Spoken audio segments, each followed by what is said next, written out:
تقييمات ماتش بتروجيت واسوأ لعيب في المباراه واحسن لعيب في المباراه. نبتدي بصبحي. بص صبحي وشحات عايزك تساعدني في تقييمهم، انا مش عارف اعمل لهم ايه. كره حلوه وكره وحشه، فهديله 5 من 10 صبحي. عمر جابر 5 عشان ليه محبين، عشان بقدر جمهوري اللي بيتفرج عليا، عشان لو انت بتحبه انا مش هتكلم عليه كتير. 5 من 10. حسام عبد المجيد 9 من 10 عالمي. الونش 7 غلط غلطات بس عمل كور حلوه. محمد حمدي 0 واتمنى يمشي، ولو عايز تعرف ليه يمشي اتفرج على الحلقه.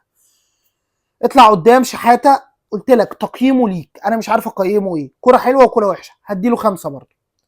سيف جعفر، انت محتاج تطوير يا سيف جعفر، عندك كوره، عندك اساسيات، بس ده مستوى لعيب عنده 20 سنه مش 25 و26 سنه. 5 من 10. فتوح ما بيلعبش في مركزه، مصاب بقاله كتير بس عمل كذا كوره وحشه. 6. اطلع قدام ايشو عشان الجون، 6 من 10 بس هو كان سيء جدا، بس 6 هدعمه. حسام اشرف انا مش عارف ادعمك يا ابني، انت وحش قوي، 3 من 10. مصطفى شلبي عشان انت خدت طرد، بعشقك بحبك. 0 0 0.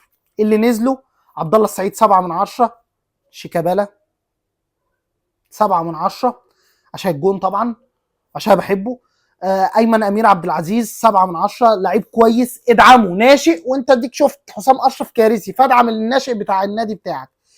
اسوأ لعيب في المباراه واحسن لعيب في المباراه. احسن لعيب في المباراه بدون منازع حسام عبد المجيد، بدون منازع. اسوأ لعيب في المباراه بدون منازع مصطفى شلبي. بل ممكن يخش معاه كتف في كتف محمد حمدي. انت كمشجع قول لي انت شايف مين اتفقعت منه اكتر، مين وانت بتحط ايدك كده عرقت وانت بتتفرج عليه، محمد حمدي ولا مصطفى شلبي؟ والاثنين نفس الجبهه. فالزمالك بص النهارده كانوا جبهه فقيعه فقيعه، افقع من المواد التقيله عليك لو انت في جامعه او من شغلك الصبح. مش ممكن، جبهه بطيئه بتباصي لورا. مصطفى شلبي في حته كوره جرب ينقل ملعب، جت في عين عيل صغير من اللي كانوا بيشجعوا النهارده، الواد عينه اتطرفت. مش ممكن. وشيكابالا بص له كده، طب ايه ده؟ انا المفروض اعملها، انا اللي سني معتزل، انا اللي عندي 40 سنه مش انت.